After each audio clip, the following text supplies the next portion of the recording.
Good morning student. आज का मेरा टॉपिक है मेजरमेंट ऑफ इंटेलिजेंट टेस्ट, जिसका सिनॉप्सिस या रूपरेखा इस प्रकार है। Introduction, meaning of intelligence, definition of intelligence, properties of intelligence, types of intelligence, measurement of intelligence, test of intelligence, types of intelligence, educational importance of intelligent test, criticism of intelligence and last में conclusion. Introduction इस प्रकार है। संसार की समस्त प्राणियों में मनुष्य यदि श्रेष्ठ है तो इसका कारण है उसकी बुद्धि। बुद्धि ही वो विशेषता है जो विभिन्न व्यक्तियों के बीच अंतर को प्रदर्शित करती है, या दो व्यक्तियों के बीच अंतर को प्रदर्शित करने वाली शक्ति बुद्धि है। आमतौर पर यह कहा जाता है कि अमुक व्यक्ति बुद्धिमान है और अमुक व्यक्ति औसत या कम बुद्धि का है। इस प्रकार इस शब्द का प्रयोग प्राचीन काल से ही प्रचलित है। सैकड़ों वर्ष पूर्व से ही यह अनुभव किया जाता रहा है कि कुछ व्यक्ति बुद्धिमान होते हैं और कुछ कम बुद्धि के, और कुछ जड़ बुद्धि के और कुछ मंद बुद्धि के। बुद्धि का अर्थ इस प्रकार है। बुद्धि व्यक्ति की जन्मजात शक्ति है और उसकी सब मानसिक योग्यता का योग एवं अभिन्न अंग है। अर्थात हर व्यक्ति में जन्मजात कुछ शक्तियाँ या कुछ पावर या कुछ क्वालिटीज़ होती है, वही उसकी बुद्धि के रूप से प्रचलित होती है। क्योंकि वह बड़ा होकर जब किसी भी क्षेत्र में अच्छा काम करता है, अच्छी योग्यता हासिल करता है, तो लोग सभी उसकी तारीफ़ करते हैं, और वो कहीं ना कहीं बुद्धि के ही कारण होता है। उसमें इतना इंटेलिजेंट या इतनी पावर या इतनी शक्ति होती है जिसके कारण वो इस पद को प्राप्त कर पाते हैं। बुद्धि की परिभाषाएं इस प्रकार है। H.E. गैरेट के अनुसार ऐसी समस्याओं को हल करने की योग्यता जिसमें ज्ञान और प्रतीकों को समझने और प्रयोग करने की आवश्यकता हो, जैसे शब्द, अंक, रेखा गणित, समीकरण और सूत्र, यही सब बुद्धि है। गैरेट के अनुसार उनका ये कहना है कि वह बालक या वह व्यक्ति जो ऐसी समस्याएं जो शब्द, अंक या रेखा गणित या प्रतीकों या समीकरण को हल कर सकता है, वह व्यक्ति बुद्धिमान है।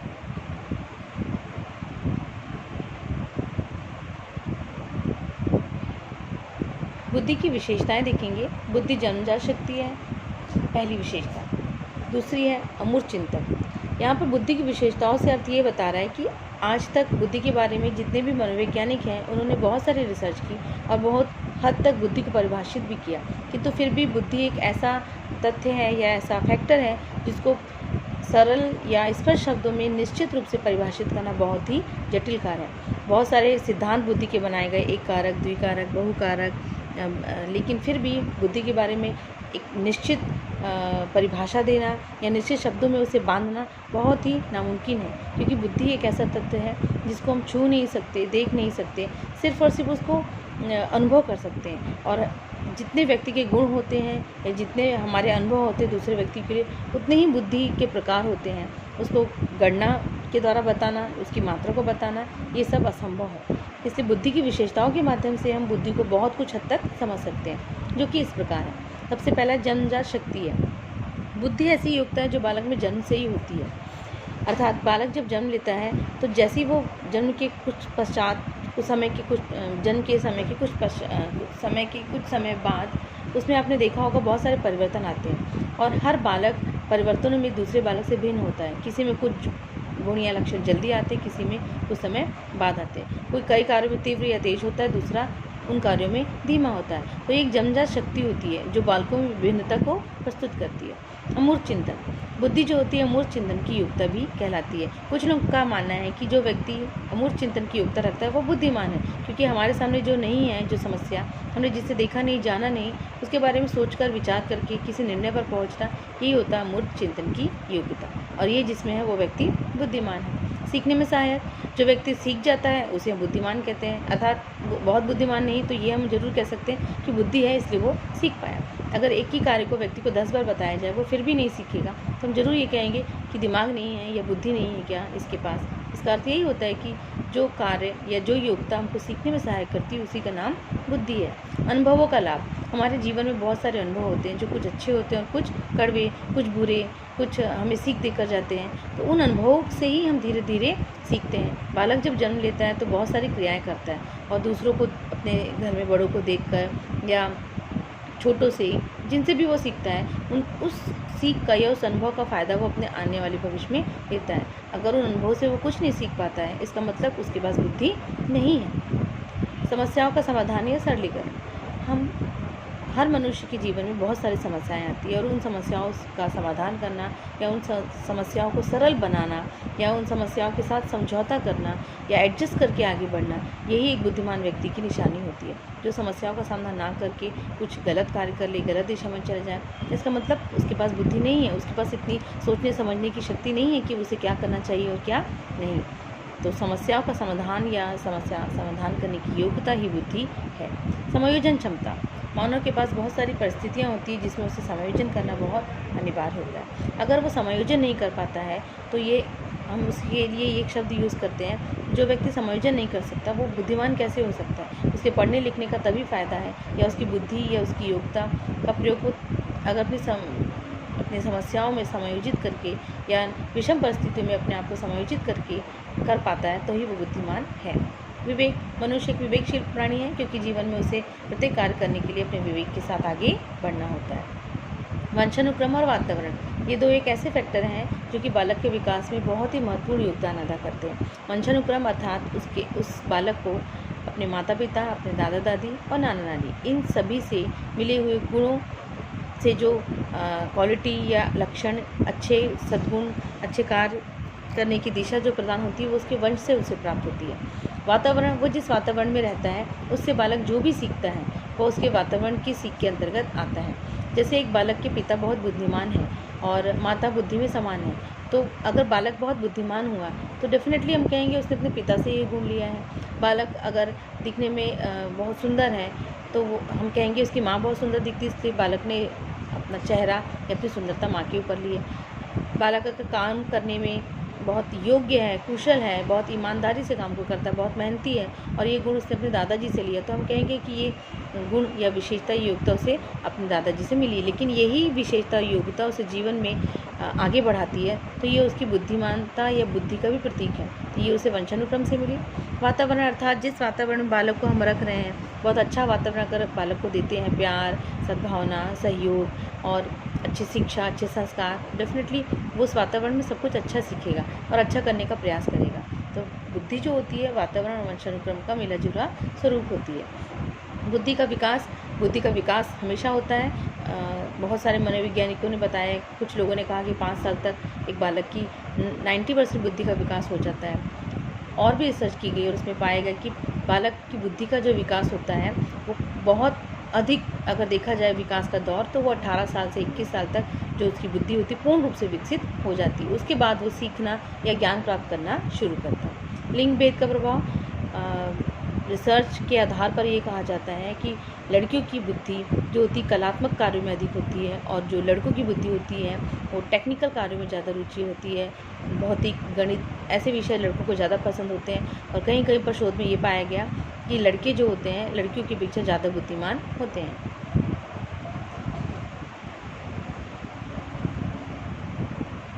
अब हम बुद्धि के प्रकार देखेंगे। सबसे पहले बुद्धि का प्रकार होता है मूर्त बुद्धि, दूसरा प्रकार होता है अमूर्त बुद्धि और तीसरा और आखिरी प्रकार होता है सामाजिक बुद्धि। तो यहाँ पर हम देखेंगे जो सबसे पहला प्रकार बताया गया है मूर्त बुद्धि। मूर्त बुद्धि वह बुद्धि है जिसके द्वारा व्यक्ति ठोस वस्तुओं का महत्व ज्ञान प्राप्त करता है और उसको विभिन्न परिस्थितियों में वो उपयोग करता है। इसको हम एक उदाहरण से ये ले सकते हैं।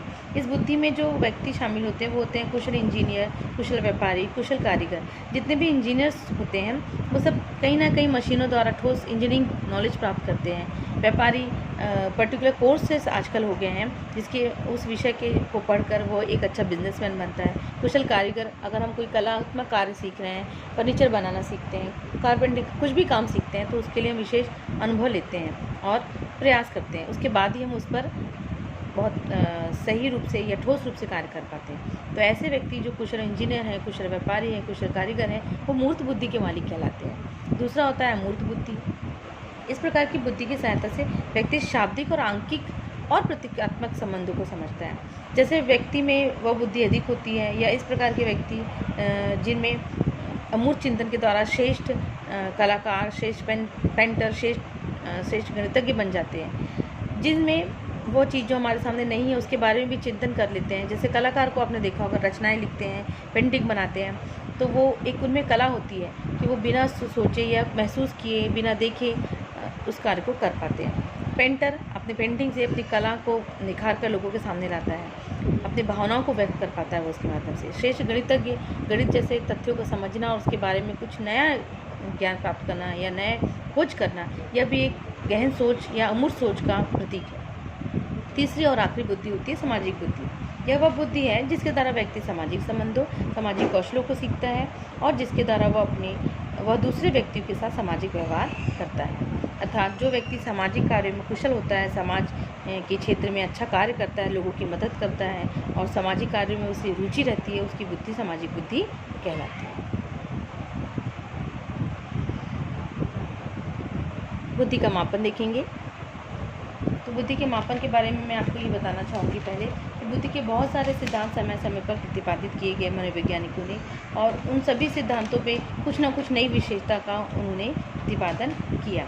लेकिन बुद्धि का मापन जो है एक बहुत महत्वपूर्ण तथ्य है कि बुद्धि को हम माप कैसे सकते हैं। प्रत्येक प्राणी में बुद्धि होती है, वो उसके व्यवहार से परिलक्षित हो सकती है, लेकिन फिर भी हम उसकी मात्रा या क्वांटिटी को नहीं बता सकते। एक टेबल की चौड़ाई और लंबाई को हम एक टेप से नाप कर जरूर बता सकते हैं, पर एक व्यक्ति में कितनी बुद्धि है ये हम कभी भी नाप कर या परसेंट के रूप में या गिनतियों में गिनकर या काउंट करके कभी भी नहीं बता सकते। तो बुद्धि के मापन के लिए जो सर्वप्रथम परीक्षण था वो बिने ने 1905 में अपने बिने साइमन परीक्षण या बिने साइमन टेस्ट के माध्यम से बनाया था।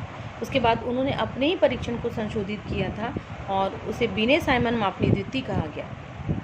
उसके बाद 1916, 1937 और 1960 का स्टैनफोर्ड संशोधन भी उन्हीं के माध्यम से किया गया। फिर 1949 में वेस्टर व्यस्त बुद्धि मापनी बनाई गई, क्योंकि बिने ने जितनी भी मापनी बनाई थी वो अक्सर छोटे बच्चों के लिए बनाई थी। उसमें उन्होंने संशोधन भी किया समय समय पर फिर भी बिने ने जितनी भी मापनी बनाई थी वो ज़्यादातर 5 से 14 वर्ष के बच्चों के लिए बनाई थी। 1955 में बैचलर बालक बुद्धि मापनी आई, जो कि बालकों के लिए बनाई गई। अर्थात इस प्रकार बच्चों की बुद्धि की मापने के लिए बहुत सारी मापनियाँ समय समय पर बनाई गई, जिसमें बिने का सबसे ज़्यादा महत्वपूर्ण योगदान है।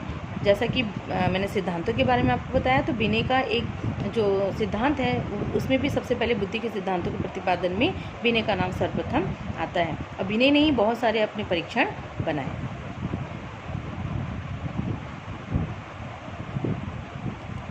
बुद्धि परीक्षण का हिस्ट्री में थोड़ा सा देखेंगे। अमेरिका में बुद्धि परीक्षाओं का जन्म लगभग 1887 के आसपास हुआ।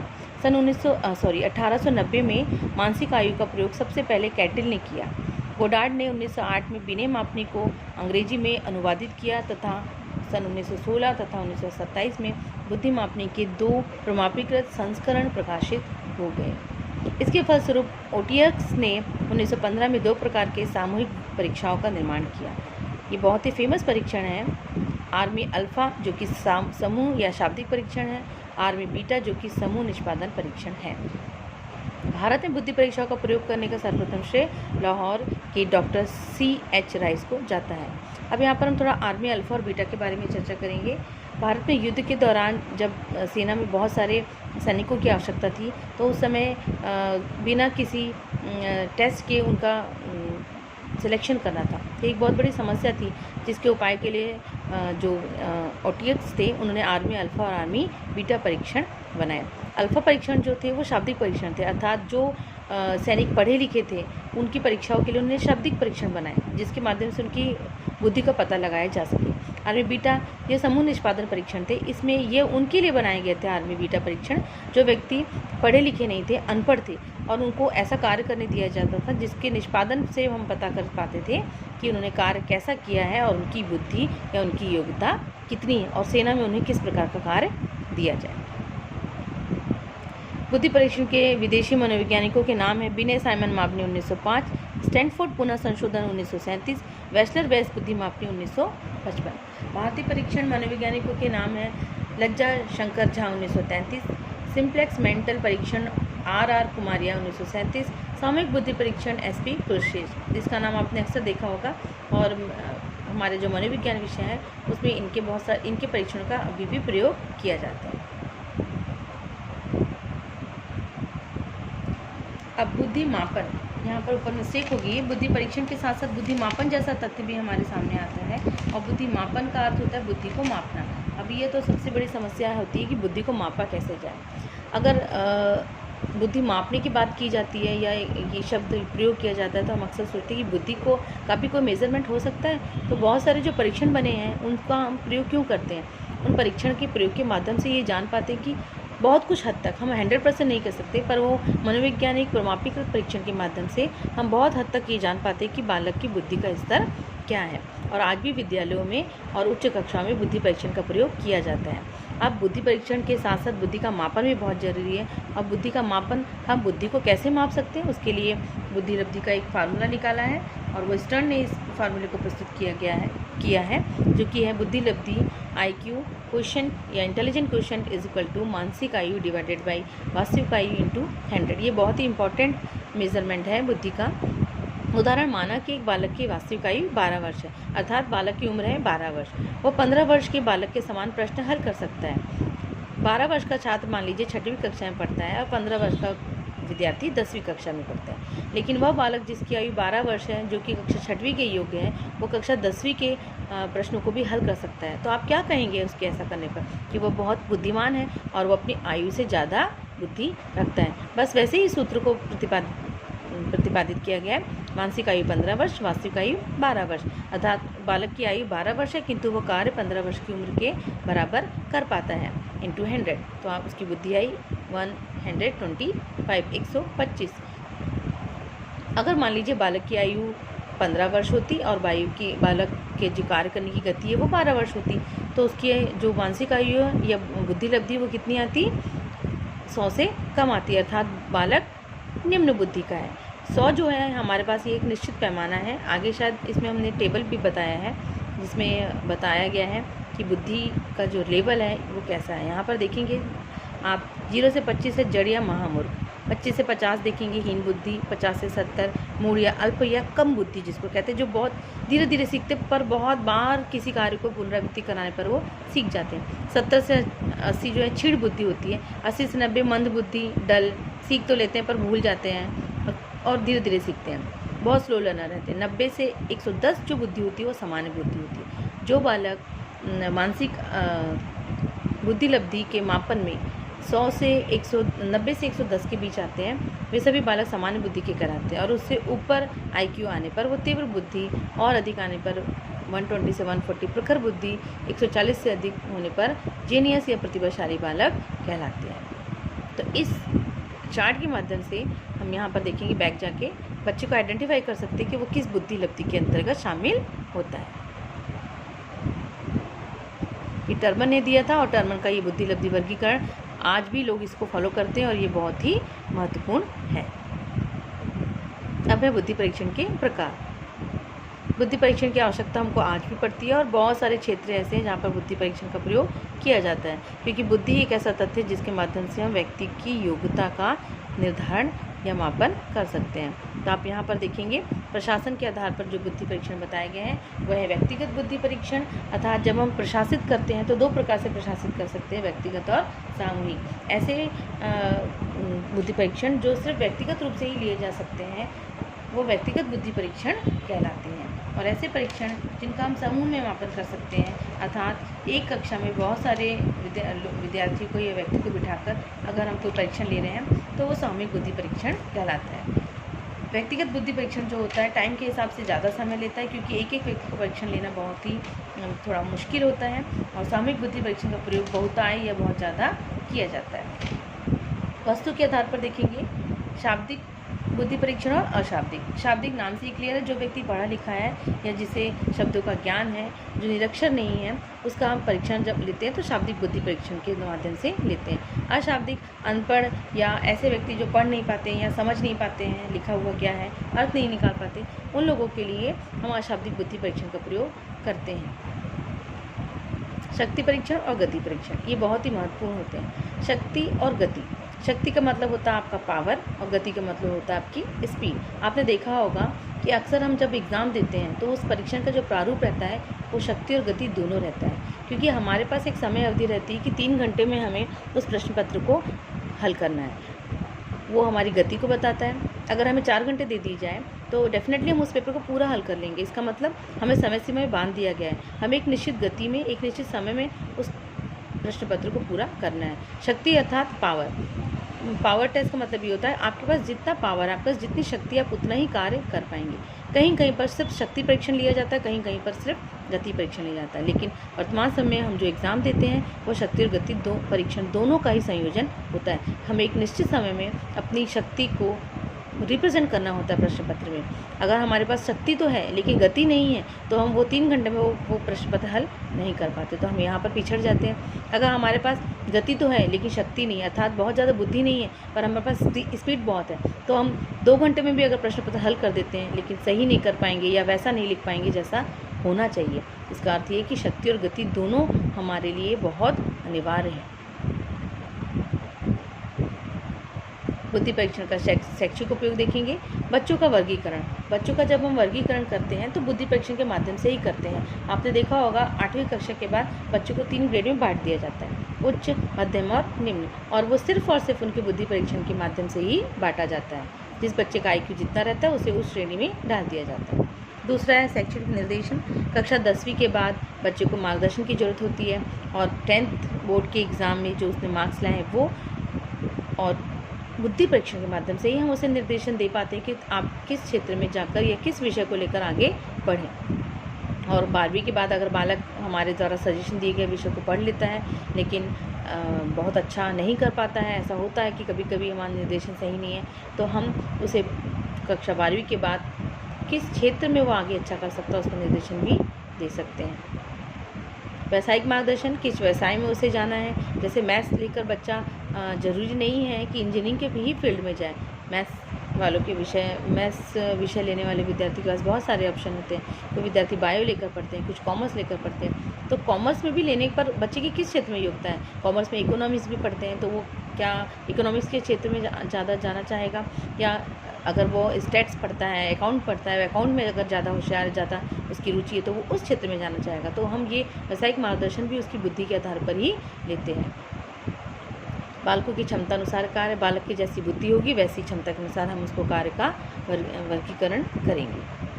पिछड़े बालकों का चुनाव। पिछड़े बालकों का चुनाव हम सिर्फ और सिर्फ बुद्धि परीक्षण के माध्यम से ही कर सकते हैं। इसमें हम बच्चों का परीक्षण लेते हैं और समझ में आ जाता है कि कौन से बालक पिछड़े हैं और उनको चुनाव करके फिर उनके लिए अच्छे शिक्षण की व्यवस्था की जाती है। फिर है सर्वोत्तम बालक का चुनाव। सही या सर्वोत्तम कक्षा में सबसे उच्च श्रेणी के बालक का चयन करने के लिए भी हम बुद्धि परीक्षण का ही प्रयोग करते हैं। अपराधी व समानता बालकों व सामान्य समस्यात्मक बालकों से व्यवहार। अपराधी व समस्यात्मक जो बालक होते हैं उनकी बुद्धि लब्धि का स्तर दिन ब दिन गिरते जाता है, तो इसका निर्धारण भी हम बुद्धि परीक्षण के माध्यम से कर पाते हैं। भविष्य के लिए की तैयारी। बच्चा भविष्य में क्या बन सकता है, क्या कर सकता है, ये सिर्फ और सिर्फ उसके IQ अर्थात बुद्धि के आधार पर ही हम कर सकते हैं। धन और समय की बचत। बुद्धि परीक्षण के माध्यम से हम बच्चों को सही समय पर सही रास्ता दिखा सकते हैं जिससे उसका धन और समय भी बच जाएगा। अदरवाइज़ वो किसी भी क्षेत्र में चला जाएगा सोचकर और वापस फिर वो दूसरे विषय को लेगा या किसी व्यवसाय को चालू कर देगा, फिर उस व्यवसाय को छोड़कर दूसरा चालू करेगा, तो उसका समय और धन दोनों खराब होगा। जिससे अच्छा है कि उसका बुद्धि परीक्षण या बुद्धि का मापन करके हम उसको सही रास्ता या सही निर्देशन बता सकते हैं। अधिगम प्रणाली में उपयोगी। बुद्धि के परीक्षण के माध्यम से ही हम उसे किस तरीके से सिखाना ये जान पाते हैं। जैसे किसी बच्चे का IQ मध्यम से नीचे आया लेकिन जड़ बुद्धि या मंदबुद्धि नहीं है, तो हमें उसे ऐसा कौन सा लर्निंग स्टाइल अपनाना चाहिए जिससे वो जल्दी सीख सके और उसका IQ का लेवल सामान्य बच्चों तक पहुंच सके। इसका निर्धारण भी हम बुद्धि परीक्षण के माध्यम से ही करते हैं।